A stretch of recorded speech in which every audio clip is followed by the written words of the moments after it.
Making headlines this hour, the Sri Lankan government thanks MNDF for the rescue of 6 Sri Lankan fishermen in 2 separate search and rescue operations this month. Minister of Environment and Energy Tariq Ibrahim participates in the 7th Assembly of the International Renewable Energy Agency. And US House Republicans wins a passage of a measure starting the process of dismantling Obamacare.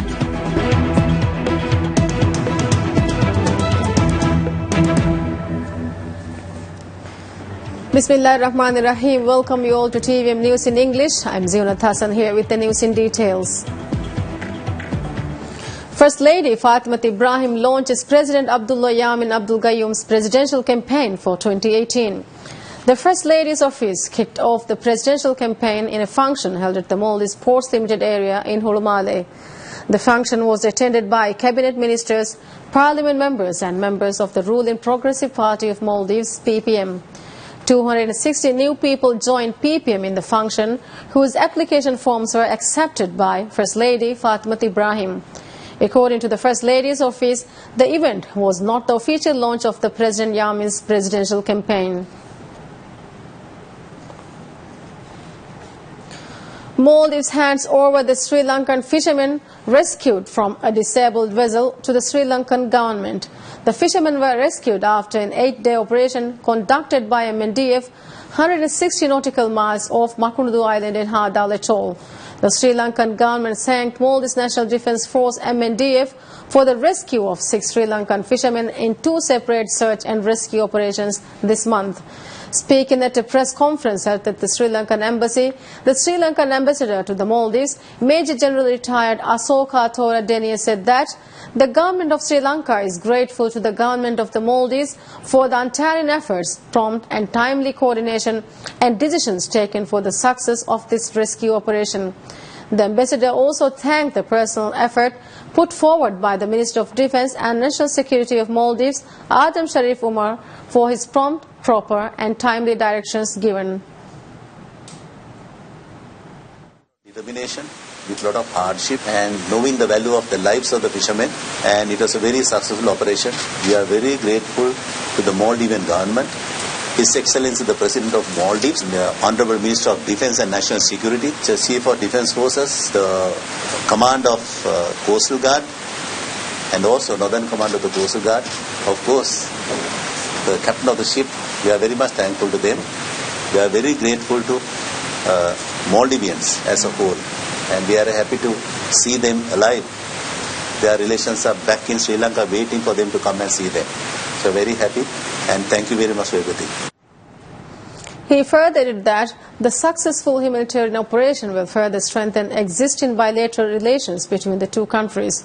On January 4th, MNDF rescued 2 Sri Lankans from another fishing vessel in distress near Thurakun Island in Halif Atoll. MNDF began searching for the vessels on the request of the Sri Lankan authorities. Minister of Environment and Energy Tariq Ibrahim participates in the 7th Assembly of the International Renewable Energy Agency IRENA held in Abu Dhabi, UAE. According to the Environment Ministry, 650 delegates from 150 member countries, international organizations and civil societies participated in the assembly. IRENA is an intergovernmental organization that supports countries in their transition to a sustainable energy future and serves as the principal platform for international cooperation, a center for excellence and a repository of policy, technology, resource and financial knowledge on renewable energy. IRENA also promotes the widespread adoption and sustainable use of all forms of renewable energy, including bioenergy, geothermal, hydropower, ocean, solar and wind energy in the pursuit of sustainable development, energy access, energy security and low-carbon economic growth and prosperity. In addition to participating in the Assembly, Minister Tariq is scheduled to participate in the Abu Dhabi Sustainability Week ADSW. The Department of Heritage aims to propose 6 coral stone mosques in Maldives to be included in the UNESCO Heritage List. The department made the statement in the concluding session of the International Experts Workshop on Coral Stone Mosques of Maldives. The 6-day workshop was organized by the Department of National Heritage and the United Nations Educational, Scientific and Cultural Organization, UNESCO. The first day of the workshop was held in Malé City, after which the team of experts travelled to 4 islands before returning to Malé City for the concluding session. The Department of Heritage said that the workshop aims to gather experts to identify the unique features of coral stone mosques of Maldives from the existing coral stone structures and architectural traditions in Indian Ocean, thereby assisting the Heritage Department to move forward in the World Heritage nomination. The department said its target is to hold comparative analysis of the coral stone mosques of Maldives with architectural traditions of Indian Ocean and define the outstanding universal value of Maldivian coral stone mosques. The expert team participating in the workshop travelled to Femfushi of Alif Dal Atoll, Halif Ihavandu, Lametol Istu and Ramidu.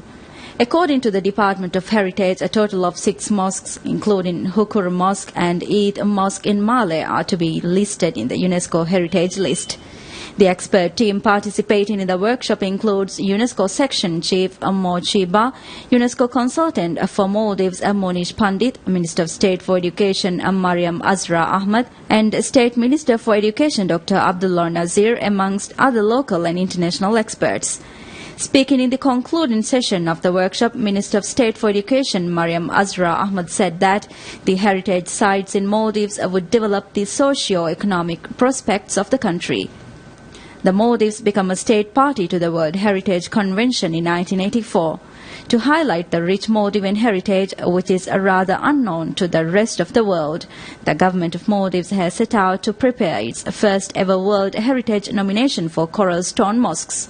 Malé Hukur Miski was accordingly submitted for inclusion in the World Heritage tentative list in 2007. However, following the UNESCO recommendations in 2009 and 2010, the government agreed to extend the scope of nomination to other significant coral stone structures to make a stronger case for inscription. Between 2011 and 2012, the Department of Heritage identified 6 mosques for potential nomination under the World Heritage List on the basis of the set criteria. However, the weakness of the definition of outstanding universal value has been pointed out, as well as the ambiguity as to the justification for the choice of the 6 mosques in the tentative list. In August 2014, the ICOMOS advisory mission to Maldives under upstream process accordingly advised the Maldives to focus on criteria, namely the way of building of the coral stone mosques, which is potentially unique in the Maldives, the craftsmanship of which seemed to have come from the boat building tradition. The mission also suggested a looking into deviation of the mosques of Maldives from the classical Islamic mosques architecture to justify for their uniqueness. Maldivian team participating in the Asia Pacific Broadcasting Union ABU International Dance Festival holds a rehearsal session today. The 6-member Maldivian team will represent the country at the festival through Public Service Media (PSM). The first ABU International Dance Festival, which is hosted by India's public service broadcaster Prasar Bharati, is scheduled to be held on 15th of January 2017 in Hyderabad, India.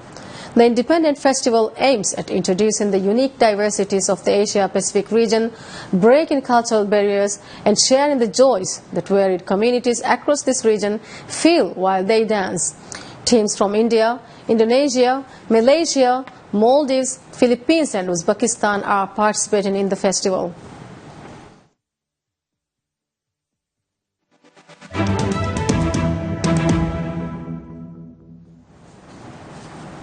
Tonight in business, Ministry of Tourism says that 11 newly constructed resorts started operating in the Maldives in 2016. Tourism Ministry said that the aim of the government is to introduce 11 newly constructed resorts every year.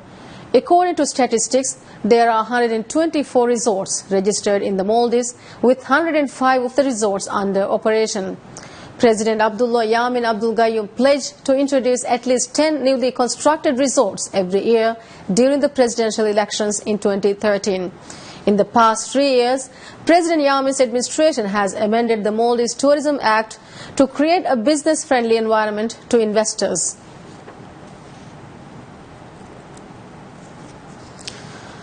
Sony Entertainment Chief Executive Michelle Linton will step down to become chairman of messaging app owner Snap Inc., a move that puts an experienced Hollywood executive in a prominent role as the technology company prepares for an initial public offering.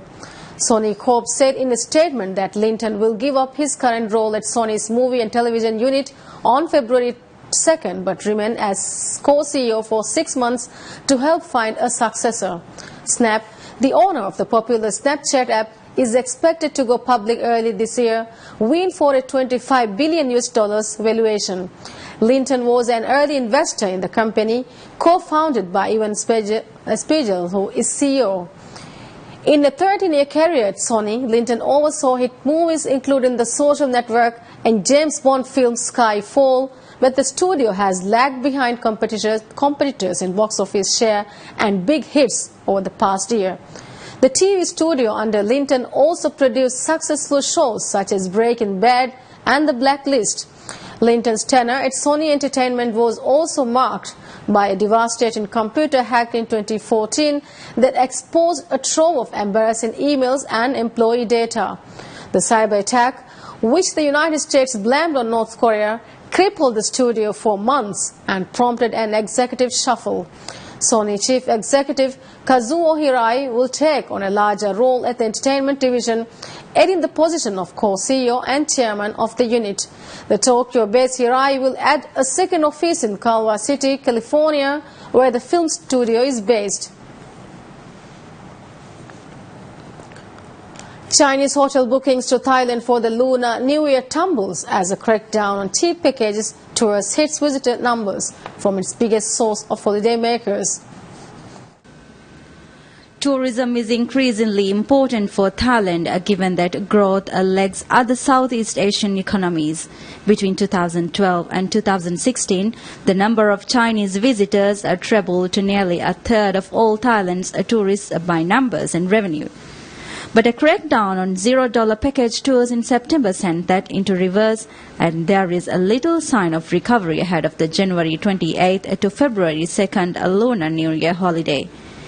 Thailand's Tourism Authority expects a 7.7% drop in Chinese tourists for the Lunar New Year this year, though offset by a 3.9% rise in tourists from elsewhere, and it sees Chinese tourists' numbers rising back during 2017. $0 tourists pay everything up front. Operators cut any cost they can, while tourists are sometimes cajoled into buying overpriced souvenirs, so companies earn commission. Those are the practices Thailand wants to stop. But tour operators say that the government's insistence on a minimum 1,000 baht per night charge for package tourists had made Thailand uncompetitive for many Chinese visitors. Chinese tourist numbers fell 30% in November from the year before to the lowest monthly total in more than 2 years.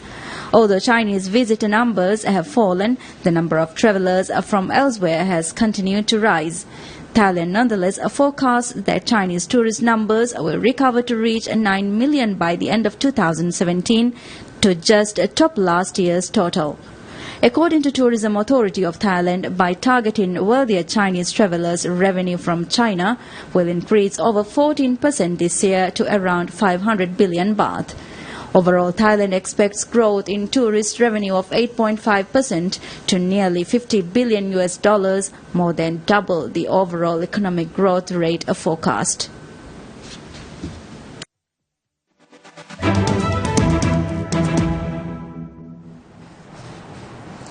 People across northern India battles icy winds as the ongoing cold wave tightened its grip over the region. Intense cold conditions continue to prevail in the national capital, New Delhi, though the minimum temperature increased slightly to 4.3 degrees Celsius, 3 notches below the season's average. Temperatures in northern parts of the Indian subcontinent, skirting the Himalayan foothills, dipped drastically during the months of December and January, mostly due to seasonal western disturbances. Train services in New Delhi continue to remain disrupted, with 25 of them delayed, 6 rescheduled and 8 cancelled due to fog or other operational seasons. People were seen huddling around bonfires in a bid to warm themselves. The freeze is especially harsh for the poor, many of whom are forced to sleep outside braving the cold. Meanwhile, cold wave conditions intensified in Shimla in India's northern Himachal Pradesh province. Residents lit bonfires and wrapped themselves in multiple layers of clothing as the city witnessed snowfall and reeled under teeth-chattering cold. Large swaths of northern and central India have seen a sudden dip in temperatures, a direct impact of snowfall in higher reaches of Himalayas. South Asia's winters are not as cold as other regions such as North America, but the millions of poor here hit harder because they live in the open and do not have enough warm clothes and often die.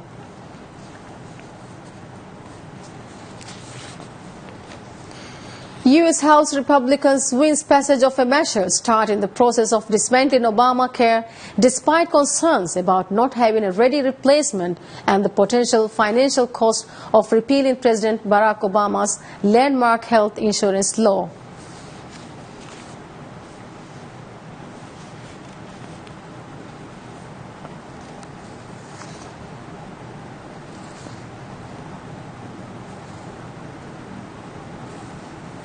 Beijing's acting mayor announces that the city's air quality target for 2017, which is more than double the acceptable standard set by the World Health Organization, WHO.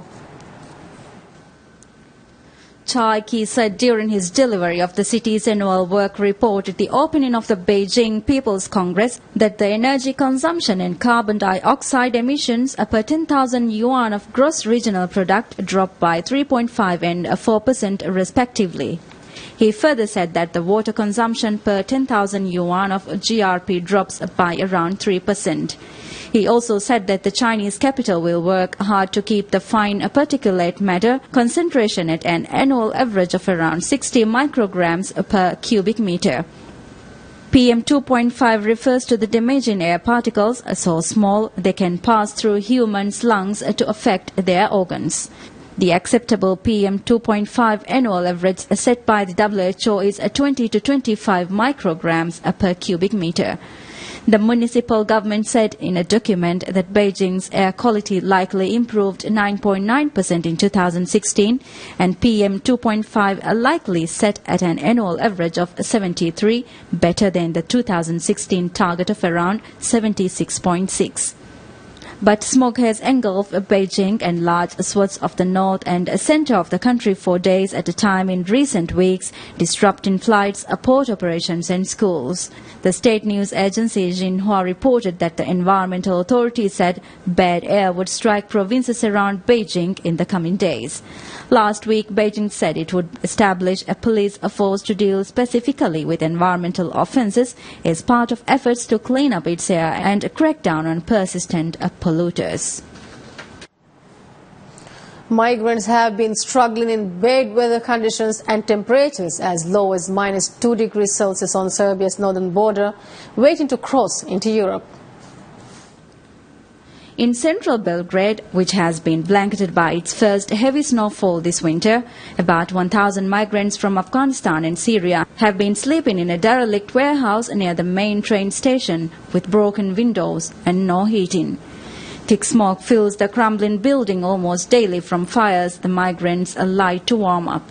Although wrapped in blankets, most keep shivering in the sub-zero temperatures they endure day and night. Aid agencies have been providing meals to the migrants, but one hot meal a day and inadequate blankets cannot seem to prevent people from getting sick into the bitter cold season. I'm not feeling well right now. I'm affected by several diseases like stuffy nose and chest problems, something like that. But here it's very cold and we are just making fire, but still we can't keep warm ourselves. We need to have a facility, but we don't like to stay here. We are trying to leave this country and go to European countries, but we are stuck because of the borders. Unlike those who have decided to stay in abandoned warehouses, thousands of others are currently taking shelter in asylum centers. Hassan Fazili, another Afghan migrant who used to work as a film director, said his family were once targeted by locals in neighboring Bulgaria, who made it clear that migrants were not welcome in Europe. Bulgarian mafia attacked us. They beat us with sticks and stones. They were shouting, "Why are you here? This is not your country. Go home. Go back to where you came from." I begged them not to beat me since I was with my family, with my daughters. A deal between Turkey and the European Union, struck in March last year, has largely shut off the flow of people reaching Greece and the Balkans. The UN Refugee Agency says that around 6,400 migrants are currently registered in Serbia, although according to local non-governmental organizations, the number is reportedly much higher. Nenad Ivancevic, Serbia's state secretary at the Ministry of Labour, Employment, Veteran and Social Affairs, said there is only one solution to the migrant crisis. Bulgaria, with the EU funds, is about to finish construction of the wired fence at the border with Turkey to stop migration. But you know, no wall has ever prevented big migrations throughout history, if they are destined to happen. Anyway, I think that the solution to this problem should only be sought at its source, and that's the war-torn countries. The Swiss news outlets pay close attention to Chinese President Xi Jinping's signed article published in the newspaper Newsarcher Zeitung NZZ ahead of his state visit to Switzerland, his attendance at the World Economic Forum annual meeting in Davos, and a tour of Geneva-based international organizations. The article, titled "A Shared Commitment to Practical Cooperation and Peaceful Development," highlighted China-Switzerland relationship and free trade area. The Chinese president says in the article that China and Switzerland can deepen their relationship by maintaining high-level exchanges, breaking new ground in cooperation, expanding people-to-people exchanges, and improving free trade. Regarding the World Economic Forum in Davos, Xi says China will work with European countries to address the challenges of global development and continue to be a huge market supporting world economic growth.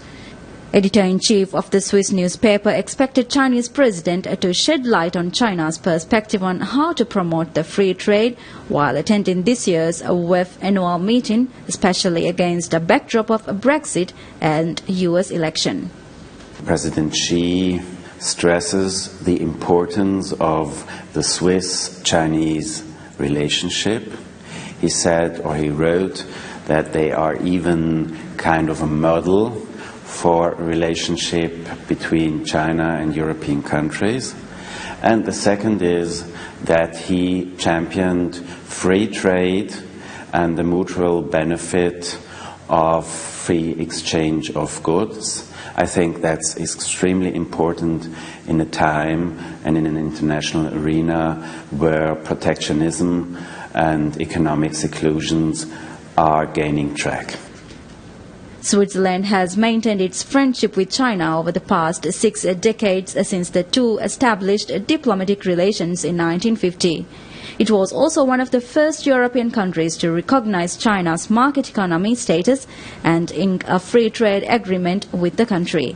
Trade agreement we have signed, China and Switzerland, is, as Mr. Xi said, it can be served as a model for economic relations between China and Europe.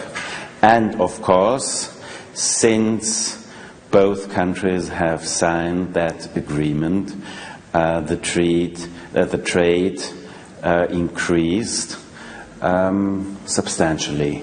Former Swiss ambassador to China Blaise Godet noted that both countries share an innovative strategic partnership. We understand this innovative strategic partnership as, what should I say, the common will of both countries to be pioneers in the development of their bilateral relations. The Newsarcher Zeitung was founded in 1780. It is seen as having been a precursor in objective and in-depth treatment of serious news combined with editorials and coverage of cultural news. As host Gabon prepared to open the 2017 African Cup of Nations against Guinea-Bissau on Saturday, all eyes will be on star striker Pierre-Emerick Aubameyang. Aubameyang will carry a heavy burden in the African Nations Cup finals, with the hopes of the host nation resting squarely on his shoulders. The Borussia Dortmund marksman enjoys megastar status in Gabon, who hosts the finals for the second time in 5 years, and the 27-year-old is expected to deliver the goals that will give the country a realistic chance of a first African title. He has already brought an unexpected profile to a country short of any soccer success by winning the 2015 African Footballer of the Year award, celebrated as if Gabon had won a major tournament. The 27-year-old was born in Lowell and played one match for the France under-21 team, but then chose to play for Gabon, where his father captained the side at their first Nations Cup appearance in 1994. Since his debut at the age of 20 in 2009, Aubameyang has been the key element of the team, but his exploits in the Bundesliga have elevated him to an almost god-like status in the Central African country. Ahead of the opening match, Aubameyang's Spanish coach Jose Antonio Camacho compared him to Lionel Messi and Cristiano Ronaldo and said he was crucial to any hopes the host nation had of success. Camacho further added that Gabon is lucky to have Aubameyang in the team. The rest of Gabon's team is a mostly a collection of players drawn from clubs in Belgium's third division, a second tier of Chinese football, lower league French sides and Malta. With that, we conclude the news for this evening. Thank you for being with us. Good night and bye-bye.